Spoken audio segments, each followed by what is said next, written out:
is a building with rectangular windows and a twisting form called the 11, facing 11th Avenue, designed by Bjørk Ingels Group from Denmark. So already these buildings are very much about marketing their famous architects as part of their sales pitch. Tulip-shaped forms were made upstate, brought here, attached to concrete piles. Then foam was put on top of that, irrigation. Every tree you see there is strapped and anchored so it doesn't fly away. It's quite an elaborate piece of landscape. Beyond Pier 55, Little Island, is the meatpacking district. The building actually has 8 facades, which is meant to recognize the 2 four-facaded former World Trade Towers. Beyond that round copper dome is ultimately where 2 World Trade Center will sit. And the base has been built, but when there's demand, the upper structure will be built. The building with a significant amount of its steel frame on the outside is 3 World Trade Center, designed by Richard Rogers, just died a few months ago. That kind of what's called exoskeletal, if your skeleton was outside your skin, is an important idea for that architect. He also designed the Pompidou Center in Paris, which has exterior structure. It creates more clear interior space. The master plan for the rebuilt World Trade Center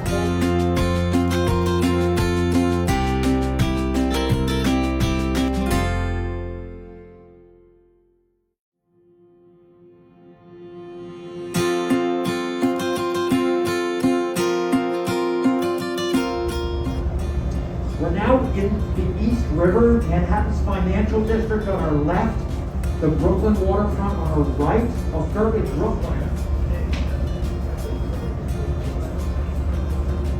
Brooklyn's waterfront, if you've ever seen the movie On the Waterfront with Marlon Brando, was definitely not about parks and kayak launches.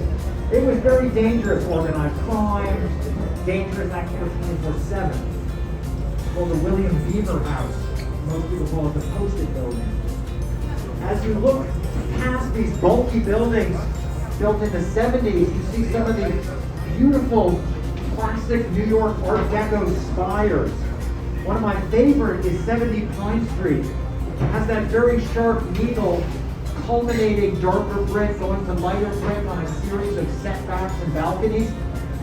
Gorgeous Art Deco building, which was the headquarters of the green copper pyramidal top.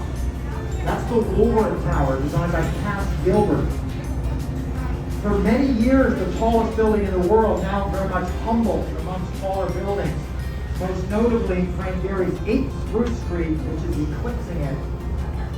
That residential tower with the appearance of drapery coming down its stainless steel facade was designed and completed in about 2010, designed by Frank Gehry.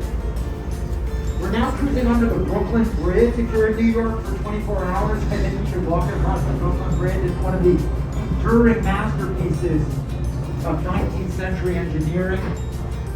3 members of the Roebling family were part of the completion of the design and completion of this bridge. Very forward thinking. The diagonal cables resist wind load.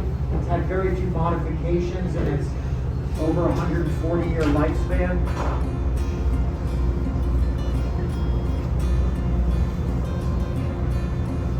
As we continue on the Manhattan,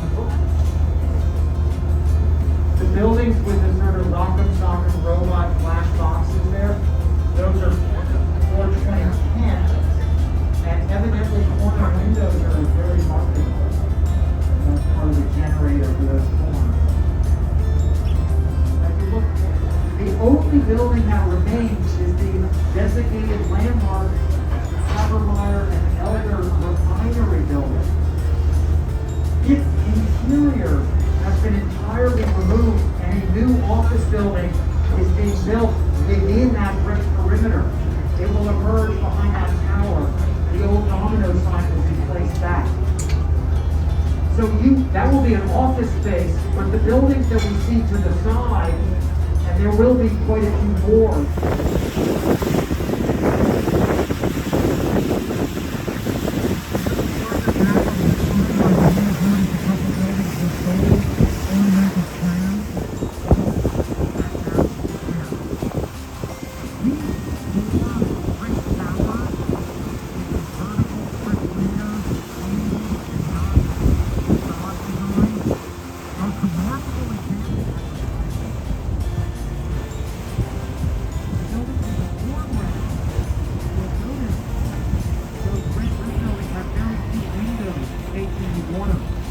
That is because where the UN now sits was a water tower. And the building does, the Hoover City did not realize to serve that.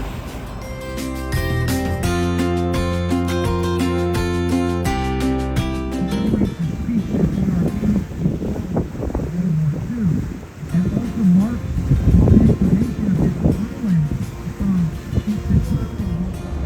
dynamic building with the gently stepped elements up to the top is 111 East 57th.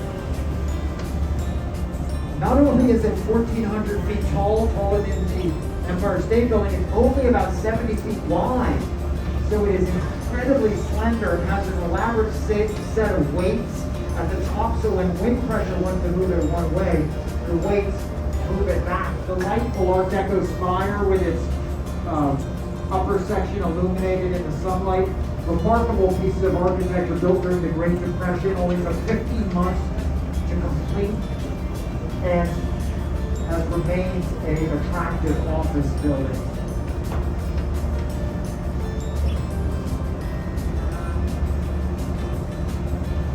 These red brick structures we see here at the river's edge are ventilators on the Lincoln Tunnel.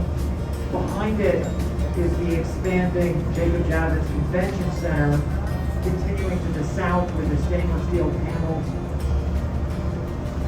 There's another view of the Empire State Building, which has that delicately telescoping form.